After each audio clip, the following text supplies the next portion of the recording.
요한이서 1장 10절에서 13절 마지막 시간입니다. 요한이서 1장 10절에서 13절까지.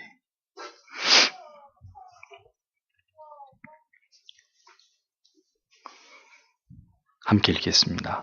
누구든지 이 교훈을 가지지 않고 너희에게 나아가거든 그를 집에 들이지도 말고 인사도 말라.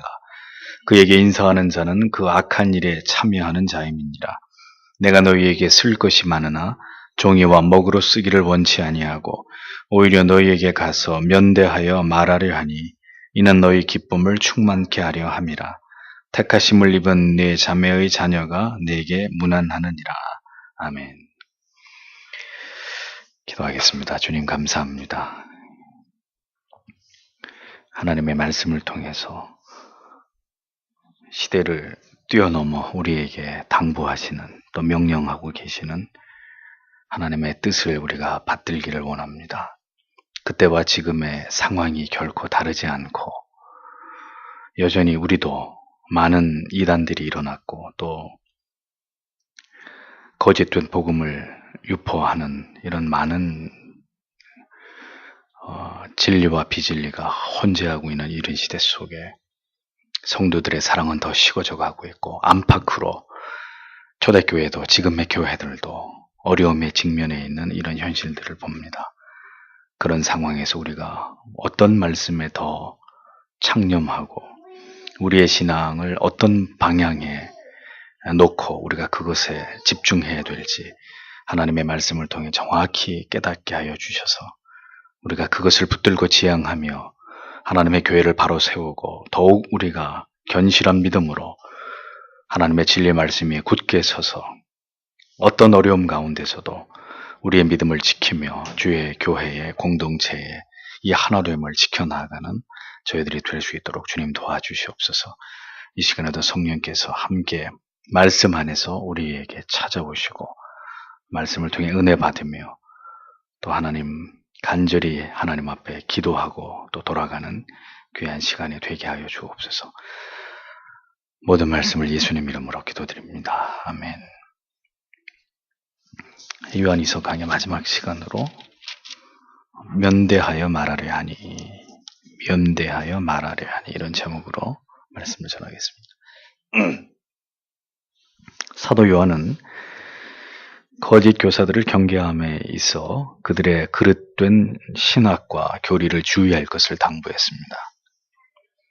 예수 그리스도에 대한 어떤 왜곡된 지식도 받아들이지 말고 오직 사도들이 가르쳐준 순수한 복음을 굳게 지킴으로 영생의 온전한 상을 얻기를 바라라고 거듭 사도는 그렇게 성도들에게 교훈하고 있습니다. 진리의 분명한 경계선, 진리의 분명한 가르침의 경계선을 결코 넘어가지 말고 누가 무슨 소리를 하든 그리스도의 기독론에 대해서 어떤 이단적인 이야기를 하든 그런 거에 개념치 말고 바른 교리를 추구하는 것이 하나님을 올바로 모시는 신앙의 행위와 삶이라는 것을 기억하고 참 진리 안에 거하는 삶을 굳게 붙들 것을 사도가 초대교회 성도들에게 거듭 강조하고 있는 것을 보게 됩니다. 기독교의 신앙은 다른 것을 지키는 것이 아닙니다. 다른 가치에 우리의 시간과 우리의 열정을 뺏길 이유가 없습니다. 오직 성경의 말씀을 지켜 행하는 것이 신앙이죠. 종교개혁은 교회가 하나님의 말씀을 임의로 해석해서 교회의 해석을 성경의 권위 위에 두고 성경에서 말씀하지 않은 도를 강요하고 제도를 지키게 한 것에 대한 반발이었습니다. 누구도 성경의 진리를 벗어나서 다른 것을 가르치거나 배울 이유가 없는 것이죠. 그래서 지난주에 말씀에 지내처라는 단어가 나왔잖아요. 지내처, 그리스도의 교훈을 벗어나면 그것은 절대로 하나님을 섬기는 것이 아님을 잊지 말고 이러한 것을 강요하는 것으로부터 벗어나라고 사도는 그렇게 촉구하고 있었습니다. 사도는 이제 그렇게 적극적으로 이러한 거짓된 진리에 대해서뿐만 아니라 거짓된 진리를 전하는 사람에 대해서까지도 성도들이 어떻게 대응해야 되는지를 구체적으로 가르쳐주고 있습니다. 10절을 보면 만일 어떤 사람이 너희에게로 오고 이 교훈을 전하지 않으면 너희는 그를 집으로 받아들이지 말라. 그리고 너희는 그에게 인사말도 말하지 말라. 이렇게 적고 있습니다. 이단들, 나아가서 또 헛된 복음을, 잘못된 어떤 진리를 전하는 이런 사람들 집으로 들이지도 말고 심지어 얼굴을 마주하고 대화할 필요조차도 없다고 성경은 잘라서 말씀합니다. 어떻게 보면 굉장히 무례하기도 하고 너무 냉정하기도 하고 너무 강경한 태도처럼 보이기도 합니다. 그러나 왜 그래야만 할까요? 그 대상들이 누구이기에 그렇게까지 해야 된다고 성경은 우리에게 말씀하고 있는 것일까요? 그들은 참된 진리의 교훈을 가지고 다가오는 자들이 아니기 때문입니다. 즉 이단에 속한 자들이고 바른 진리를 전파하지 않는 자들이기 때문입니다.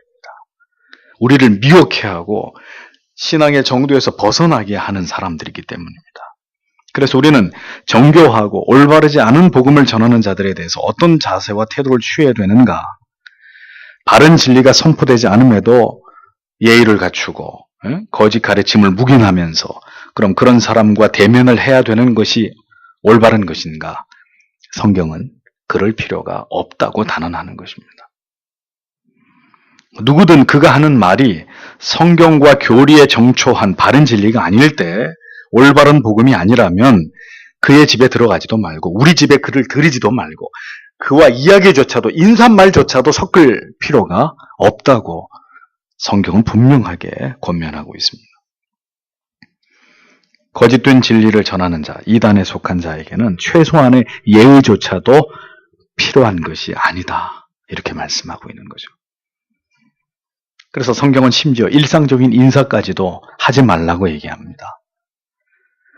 이것은 비진리에 대해서만큼은 이와 같은 성도의 단호한 태도가 절실하게 필요하다는 것을 강조하는 말씀이죠.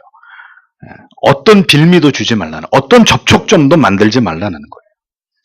완전한 어떤 단절을 통해서 거짓된 복음, 거짓된 진리를 내 집으로부터, 내 영혼으로부터 완전히 차단하고 격리시키라고 성경은 그렇게 우리에게 말씀하고 있는 것입니다. 진리가 아닌 것을 듣고 괴로워하거나 갈등하거나 혹은 긴가민가해서 의심하거나 혼란스러워할 아무런 이유가 없다는 것입니다. 성경은 이런 것에서부터 돌아서고 철저하게 근절할 것을 우리에게 분명하게 말씀하고 있습니다. 그 시대에도 이단에 속한 자들이나 거짓 교사들이 이렇게 성도들에게 나아왔듯이, 그들을 미혹하기 위해서 나아왔듯이 지금도 여전히 거짓된 진리와 복음을 가지고 우리에게 다가오는 이런 거짓된 자들이 있잖아요. 성경은 분명히 얘기합니다. 진리가 아닌 말을 듣는 자리에 있을 이유가 없다는 거예요. 아주 분명하고 강경한 태도를 성도들에게 요청하고 있는 것입니다. 그런데 왜 우리는 이러한 부분에 대해서 이런 말씀과는 달리 우리는 강경한, 단호한 이런 태도를 취하지 못하는 것일까요? 왜 주저하고 자꾸 우유부단한 이런 태도를 취하는 것일까요? 우리가 진리 말고 다른 무엇에 연연하고 집착하고 그런 문제 때문에 우리가 고민을 해야 되겠습니까? 그리스도의 교훈이 아닌 것을 우리에게 가르치고 전파하고 강요하는 모든 자들에 대해서 우리는 성경이 우리에게 말씀하고 있는 바를 따라야 되는 것입니다. 내 생각을 더 집어넣어서 그래도 어떻게 그렇게 하냐고, 사람의 관계를 어떻게 그렇게 냉정하게 할 수 있냐고, 이렇게 우리의 생각을 덧붙이면 안 되고 성경이 말씀하고 있는 대로 해야 되는 거죠. 이 말씀을 따르지 않고 어중간한 태도를 취할 때 우리 영혼을 망치는 거예요. 우리 스스로를 해롭게 하는 결과를 가져오는 것이란 말이에요. 거짓 교사들과 교류하고 그 권위를 인정해주고 그들에게 축복의 인사말을 전하면서 그러한 자들과 교제를 나누는 일은 절대로 지혜로운 일이 아닙니다. 교회와 우리의 신앙을 위험에 빠뜨리는 아주 무모한 일이라는 것을 기억해야 합니다. 그러니까 어떤 식으로든 그런 자들과는 관계를 맺어서는 안 되고 어떤 접촉도 피하라고 성경은 분명하게 우리에게 경고하고 있습니다. 몇 년 전에 미국에서 아주 유명한 칼빈주의자인 존 파이퍼 목사님이 이슬람과 기독교를 혼합시키는 클라이슬람 운동의 선두주자인 릭 워런 목사를 자기 컨퍼런스의 강사로 초빙한 일이 있었어요. 그건 굉장히 말이 많았습니다. 존 파이퍼 목사님이 제정신이냐. 어떻게 릭 워렌과 어떻게 교류를 하고 조우를 할 수 있느냐. 그런 일이 있었죠. 미국 교회 청교도 신앙의 기수인 조엘 비키 목사님도 수년 전에 부산에서 두 날개 세미나를 하는데 초청 강사로 와가지고 설교를 한번 하고 아주 망신을 당하고 간 적이 있죠. 그럼 이제 조엘 비키 목사님은 정보가 없었던 거예요. 두 날개가 뭔지 그냥 한국의 큰 집회에 자기를 강사로 불렀으니까 그냥 아무 생각 없이 와가지고 설교를 하고 갔는데 그게 두 날개였던 거죠.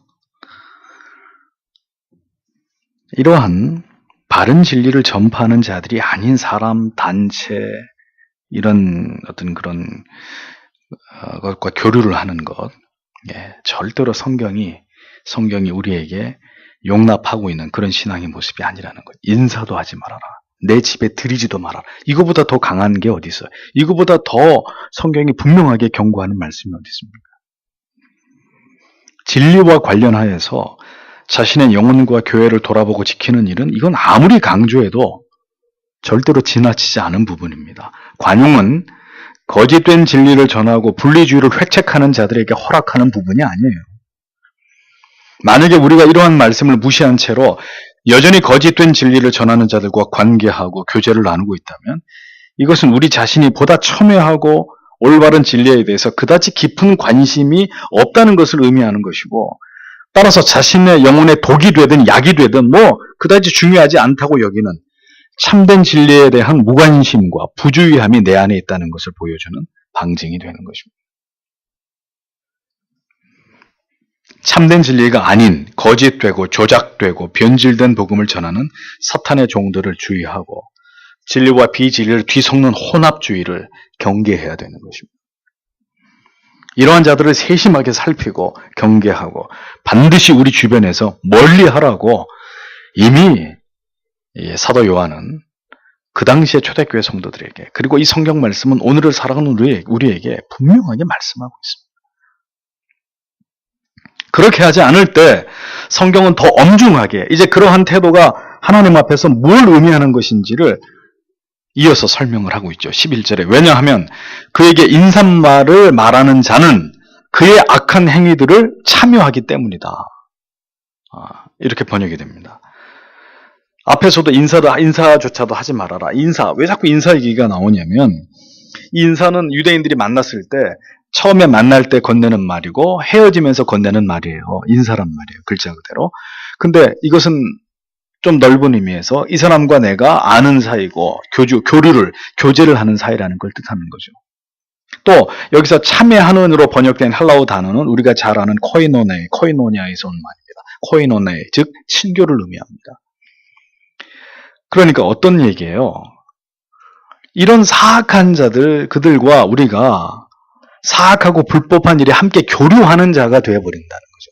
함께 이렇게 뒤섞여가지고 그들과 교통하고 그들과 사귐을 갖는 이런 자들로 하나님이 우리를 그렇게 인정하시겠다는 겁니다. 그러니까 가볍고 단순한 문제가 아니면 인사 정도는 할 수 있는 거 아닙니까? 그런 차원이 아니라는 거예요.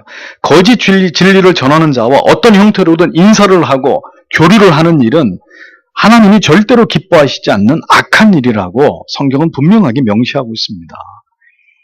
그런데 목사가 줌을 만나가지고 무슨 얘기를 할 거예요? 목사가 신부하고 무슨 얘기를 할 거예요? 무슨 농담 따먹기를 할 거예요? 뭘 할 거예요? 아니, 만날 이유가 뭐가 있냐고요. 그래도 그리스도인들은 다른 종교에 대해서 어쩌고 저쩌고. 절대로 그건 성경에 대해서 무지한 얘기들이에요. 우리가 진리의 도가 가는 길이 다른 사람들하고 만나서 무슨 교류를 하냔 말이죠. 무슨 교통을 하냔 말이에요. 성경은 그럴 필요 없다고 얘기하는 거예요.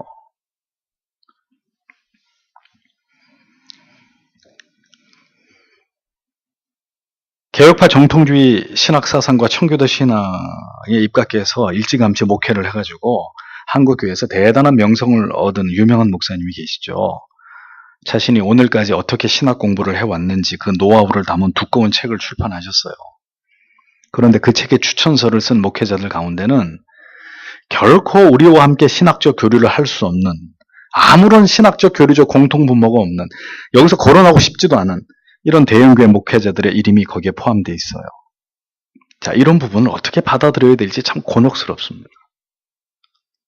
결국 교세가 커지면 이렇게 신학적 경계선을 뛰어넘어가지고 교제권이 더 넓어지는 것은 뭐 어쩔 수 없는 일이다. 그 당연한 일이다. 이렇게 받아들여야 되는 것인지, 왜 그렇게 해야만 되는 것인지, 뭘 위해서 그렇게 하는 것인지 참 안타깝기 이를 데 없는 그런 일들입니다.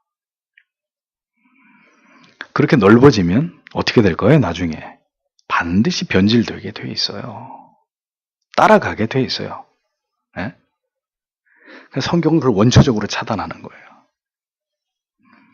참된 복음의 교훈을 소유하지 못한 자들을 받아들이고 올바른 교리의 가치를 인정하지 않은 자들과 인사를 나누고 교류를 하고 교제를 나눈다면 성경은 분명히 말씀하고 있습니다. 그들의 모든 그 악한 일에 너도 동참하는 것이다. 참여하는 것이다. 경고의 수위를 더 높이고 있습니다. 기껏해야 인사말 정도입니다. 기껏해야 책에 서평, 추천의 말 정도 올린 것 뿐입니다. 기껏해야 가서 설교 한 번 정도 이렇게 해주고 혹은 듣는 것일 뿐입니다. 한 번 그 옳지 않음을 그냥 관계 때문에 눈 감아주는 것일 뿐입니다. 그런데도 성경은 우리에게 말씀하시기를 그 악한 일에 네가 참여하는 것이다. 라고 분명하고 단호하게 경고하고 있습니다. 인사 정도인데, 그럴 수도 있지가 아니라, 그 자리에서 그들과 함께 인사를 나누며 교제를 하고 있다면, 너도 그들과 동일한 진리를 변질시키고 왜곡시키고 있는 그 일에 동참하고 있는 사람일 뿐이다. 그것이 성경의 해석입니다. 거짓 가르침은 그냥 들어줄 수도 있는 말이 절대로 아닌 거예요. 나의 영혼까지 죄악에 오염시키는 일이고 그것을 방관하거나 대수롭지 않게 여기는 것조차도 성경은 분명하게 금하고 있다는 것을 잊어서는 안 됩니다. 성도는 복음이 아닌 것을 전하는 자들을 혹은 분리주의자들을 어떤 경우도 지지하거나 동의하거나 교류하거나 인사를 나누는 사이로 두어서도 안 되는 것입니다. 복음에 대한 거짓 가르침과 사상은 그냥 지나갈 수 있는 단순한 과오가 아니라 영혼들을 파멸에 이르게 할 수 있는 치명적인 죄악입니다.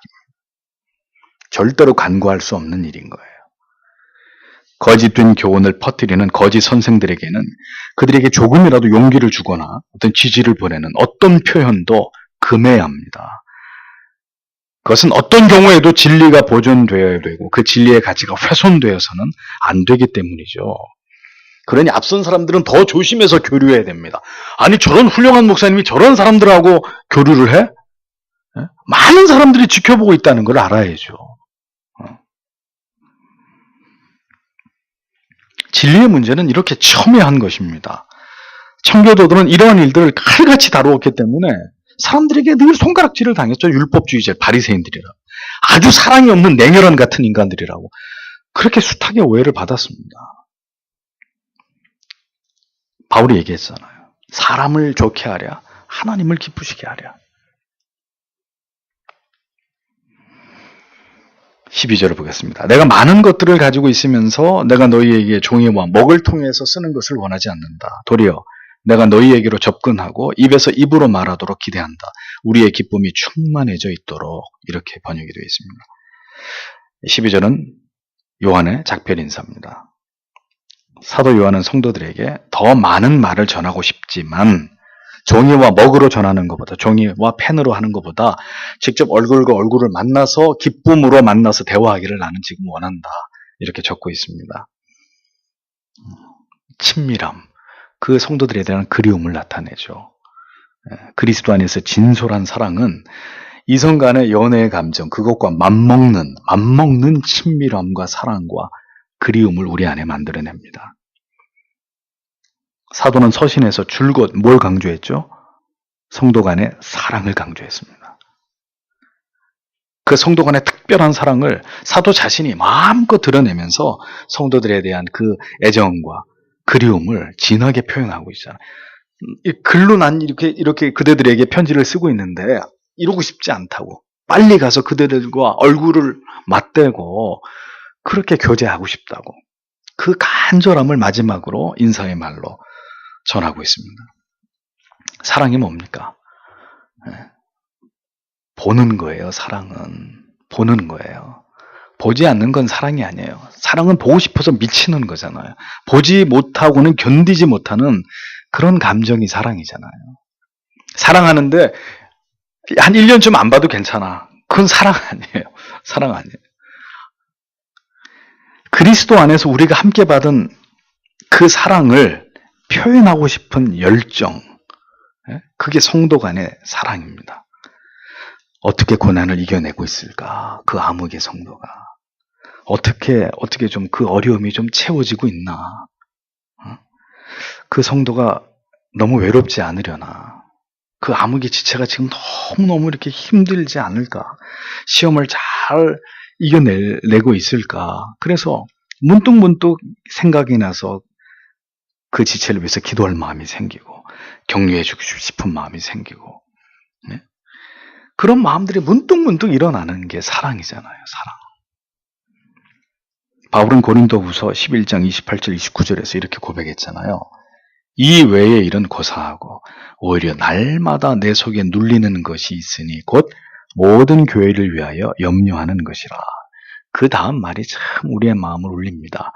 누가 약하면 내가 약하지 아니하며 누가 실족하게 되면 내가 애타하지 않더냐. 그 사도의 성도를 향한, 교회를 향한 그 사랑이 절절히 표현되고 있잖아요. 그리스도 안에서의 성도의 사귐, 참으로 귀하고 아름다운 모습입니다. 아름다운 연합입니다. 사도신경에서는 이것을 성도의 교통이라는 말로 표현했잖아요. 그리스도에 대한, 진리에 대한 이해와 깨달음이 깊어지면 깊어질수록 교회는 어떻게 돼가야 되나요? 성도와 성도, 지체들은 어떻게 돼가야 돼요? 그리스도에 대한 하나님의 복음, 하나님의 진리의 말씀에 대한 깨달음이 깊어지면 깊어질수록 비례해서 성도의 사랑도 더 깊어지고 더 높아지고 더 풍성해질 수밖에 없는 것은 당연한 것입니다. 이와 같은 사도의 고백 속에서 그것을 분명하게 우리가 깨달을 수 있는 거예요. 말씀은 참 바른데 그 교회만 가면 아주 냉랭한 거예요. 서로 이렇게 정죄하고 서로 비판만 하고 전혀 성도 간에 사랑이 없는 거죠. 뭘 바른 걸 추구한다는 거예요. 정말 바른 진리를, 바른 교리를, 바른 십자가의 복음이 이 가슴에 사무치면 사무칠수록 다른 사람 찌르고 공격하고 비판하고 난 너하고 같이 안 가. 그거 아니에요. 그건 기형이에요. 기형. 정말 하나님의 진리의 말씀이 우리의 영혼의 갈피에 스며들면 스며들수록 거기에 비례해서 나타나야 되는 게 뭐냐? 성도를 향한 더 진한 사랑이죠. 그렇게 안 나타나면, 이게 이렇게 이율배반적으로 가면 아주 탁월한 진리를 얘기하고 탁월한 논리와 이론을 얘기하는데도 고립되어 있고, 사랑하지 않고 교류하지 않는 사람, 거짓말쟁이들이에요. 새빨간 거짓말쟁이들이에요. 아무리 깊은 진리, 성경의 원리를 깨달았으면 뭘 하겠습니까? 그 사람 주변에 사람이 없어요. 그러면 그 사람이 깨달은 진리는 헛된 거예요. 더 무서운 얘기를 하면 그 깨달음의 진리를 그에게 주셔서 하나님이 그 지식을 사용하는 것일 뿐입니다. 얼마나 무서운 얘기예요. 영혼에 대한 사랑이 없고 정죄하고 지적하고 비난 퍼붓고 사랑이 없이 가르치기만 한다. 영혼을 윽박지르기만 한다면은 그게 바른 올바른 목양입니까? 그게 올바른 성도의 교제고 목사와 성도, 성도와 성도의 관계라고 말할 수 있습니까? 아니에요. 지체들을 사랑할 줄 모르고 동역자들을 아낄 줄 모르는 그런 신앙이라면 곤란합니다. 그건 성경이 말씀하고 있는 그것이 아니에요. 정말 그리스도의 사랑을 경험한 사람인지 의심할 수밖에 없는 거죠. 그리스도인들의 교제는 얼굴과 얼굴을 마주하고 대면하면서 그 연합과 교제 속에서 서로에게 기쁨을 충만하게 하는 그런 아름답고 귀한 것입니다. 그랬죠. 너의 기쁨을 충만하게 하려 함이라. 면대해서 붓과 종이로만 이렇게 서신을 주고받는, 그걸로 난 지금 만족이 안 되고 빨리 가서 그들의 얼굴과 얼굴을 마주 대하면서 그들에게 내가 큰 기쁨을 주고 싶다. 나 또한 그들에게서 기쁨을 얻고 싶고 그게 성도의 관계라는 거죠. 만나면 너무 기쁘고 헤어질 땐 너무 아쉽고 그래서 또 그 지체들이 만나는 시간이 그리워지고 함께 하나님의 말씀에 떡을 나누고 서로를 위해서 기도해주는 이런 어떤 공동체가 늘 우리의 마음 가운데 그리움으로 남아있는 그게 교회입니다.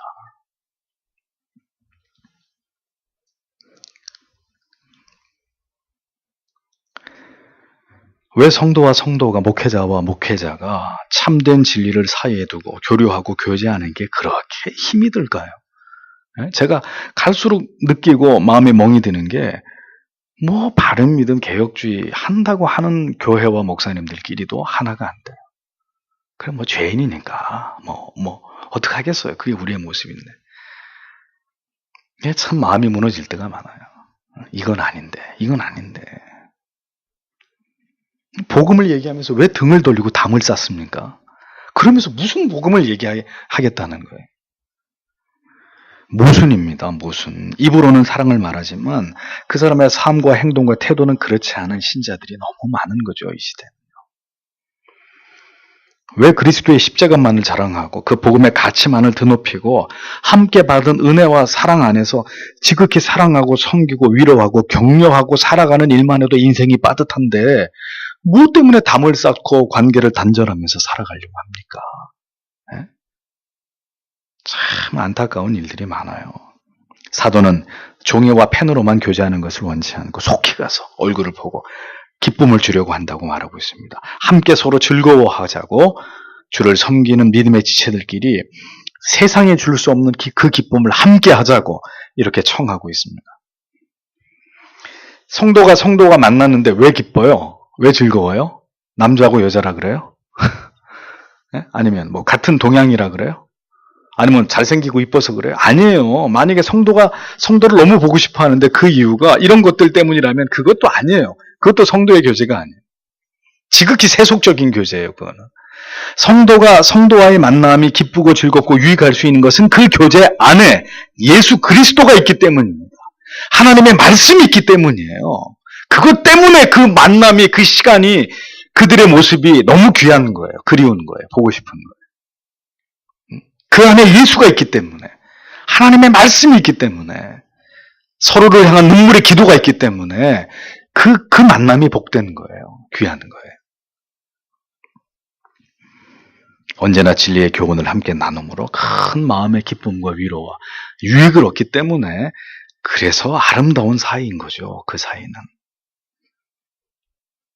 이 험한 세상에서 믿음의 지체들끼리 만났을 때 주고받을 수 있는 사랑과 위로와 용기와 격려가 없다면 어떻게 이 척박한 세상에서 이런 어려운 신앙의 환경에서 우리가 주님을 바라보면서 달려갈 수 있겠습니까? 나 혼자 잘 믿는다고요? 없어요. 성경 어디에도 그런 믿음은 없어요. 네 혼자 잘 믿으면 된다는 거. 그 요즘에 얌체 성도도 아니에요. 그런 사람들은. 예배 딱 드리고 싹 도망가는 거죠. 좀 교제 좀, 저는 그런 거 원치 않는다고. 저는요, 누구한테 다가가는 것도 원치 않고, 저한테 다가오는 것도 싫어요. 그냥 저 혼자 이렇게 조용히 예배드려. 확 그냥, 그럼 네 혼자 가서 믿으라고, 네 혼자 가서. 내가 복음을 믿어, 내가 복음을.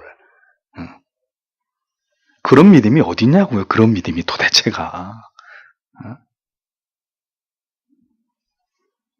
마지막으로 13절에 이렇게 적고 있습니다.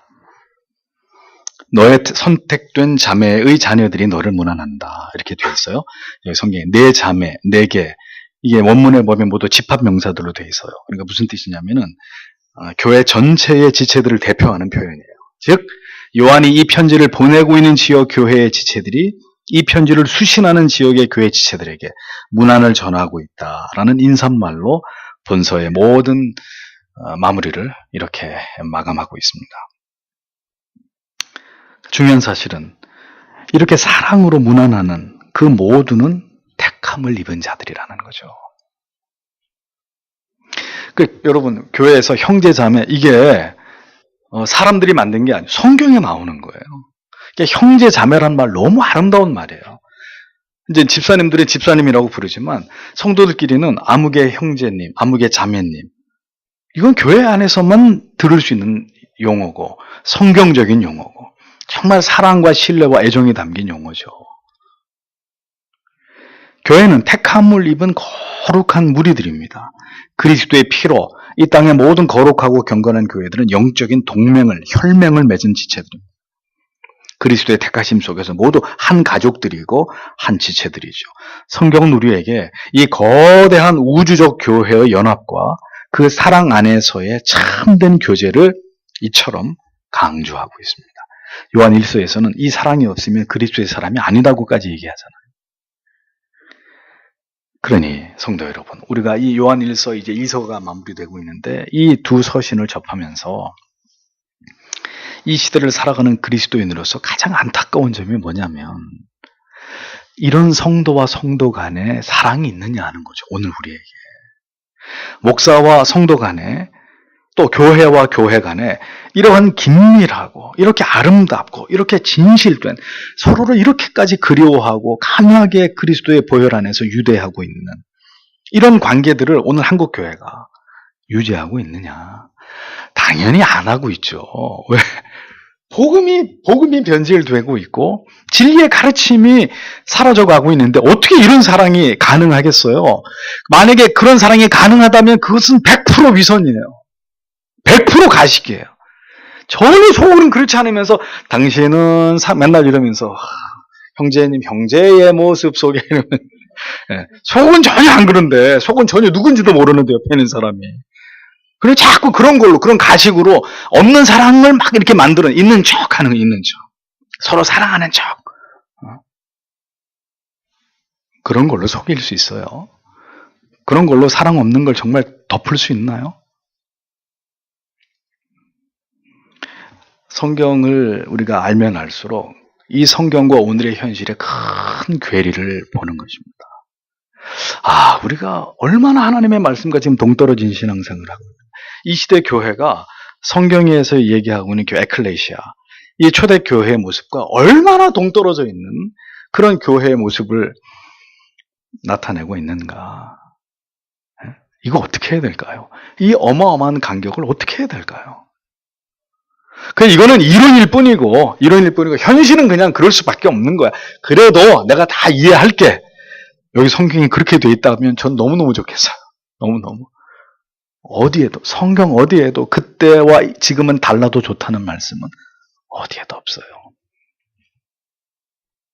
그러니까 복음이 여기 있으면 이게 점점 이렇게 변질되고 퇴색되고 이렇게 식어져 가지고 저 밑에 오늘 우리는 복음이 여기 있는데 우리의 현실의 교회 우리가 지금 듣고 경험하고 있는 진리는 저 밑바닥에 있는 거죠. 좀 더 심하게 얘기하면 성경이 얘기하는 종교하고 전혀 다른 종교를 믿고 있는 듯한 심각하게 얘기하면 성경이 얘기하고 있는 신앙과는 아주 전혀 다른 마치 또 다른 기독교가 아닌 또 다른 어떤 종교를 만들어 놓고 우리가 그것을 믿고 있는 듯한 이런 심각성을 가지고 있다는 겁니다. 그러니 우리는 어떻게 해야 됩니까? 이런 말씀을 보고 들으면서 최대한 이 간격을 좁혀가기 위해서 그러니까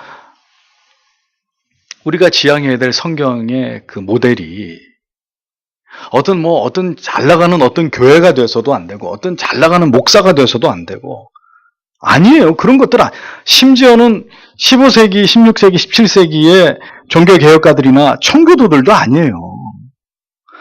성경이어야 되는 거죠. 성경의 이 초대교회, 이 사도의 서신서에 나와 있는 이 말씀 이것이 우리의 궁극의 목표가 돼야죠. 근데 아예 여기는 쳐다보지도 않고 있는 거기는 올라갈 수도 없는 산이고 그냥 우리가 임의로 어떤 선을 설정해 놓고 한 이 정도만 해도 괜찮겠지. 그게 우리의 생각인데 과연 주님께서도 그렇게 생각해 주시겠느냐 하는 겁니다. 하나님께서도 그 정도만 하면 돼. 그 정도만 해도 아주 잘하는 거야. 라고 여겨 주시겠느냐 하는 겁니다. 저는 때때로 이러한 사실 앞에서 정말 마음에 무거운 눌림과 두려움을 느껴요.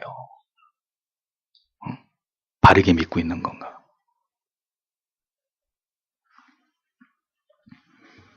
이 아름다운 사랑의 모습들을 다 잃어버리고 있습니다. 지극히 개인주의적이고 지극히 이기적이고 지극히 자기애로 똘똘 뭉쳐있는 이런 교회들, 교회 안에 있는 성도들, 심지어 목회자들까지. 여기서 무슨 영광이 나타나겠어요? 여기서 무슨 교회를 통해서 하나님의 영광이 나타나고 교회의 머리가 그리스도시라는 고백을 할 수 있겠습니까? 성도가 서로 교통하는 것과 뭘 교통을 해요? 교통을 하겠는요. 일주일 내내 전화 한 통도 없고 어떻게 죽는지 사는지 뭐 전혀 모르는데 뭘 교통을 하냔 말이에요. 우리는 이런 말씀 앞에서 심각한 문제의식을 가져야 합니다. 그리고 그 모든 원인을 어디서 찾아야 될까요? 그만큼 내게 있어서 십자가는 관념적이고 피상적일 뿐이구나. 그 십자가의 사랑이 내게 있어서 너무나 이렇게 멀리 떨어져 있는, 그래서 결국 나의 삶에서 드러나고 있는 모습도 그 이상일 수 없는, 그 십자가의 그 떨어져 있는 거리, 결코 그 이상일 수 없는, 그것이 바로 우리의 문제점이구나. 따라서 사랑해야지 라고 마음을 먹는 게 아니고요. 그 다짐은 몇 시간이 지나면 또 잊어버릴 거거든요. 답은 더 그리스도 중심적인 신앙, 십자가를 가까이 하고 그 십자가의 사랑을 더 우리 안에서 되새기고 그 감격을 잃어버리지 않으려고 하는 그 십자가를 관통한 그런 삶, 그런 성도의 삶. 거기서 사랑이 나오는 거잖아요. 거기서 헌신이 나오고 거기서 모든 게 섬김이, 거기서 나를 내려놓는 자존심을 포기하는 모든 게 거기서 나오는, 십자가를 관통한 그 믿음에서 서로 섬기고 귀하게 여기고 돌아보고 이런 모든 게 나오는 거잖아요. 그러니 오늘도 우리는 다시 그 십자가를 향해 나아가야 되는 것입니다.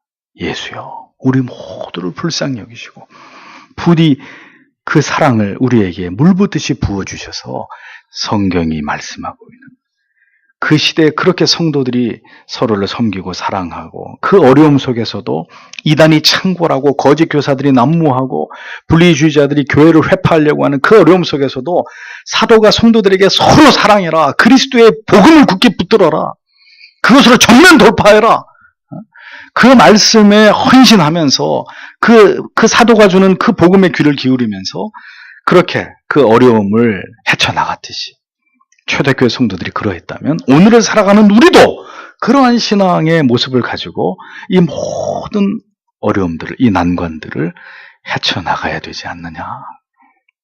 오늘도 성경은 우리의 가슴 속에 큰 교훈의 울림을 던져주고 있는 것입니다. 오늘 우리의 신앙은 지극히 개인적이고 우리의 관심의 영역은 지극히 협소합니다.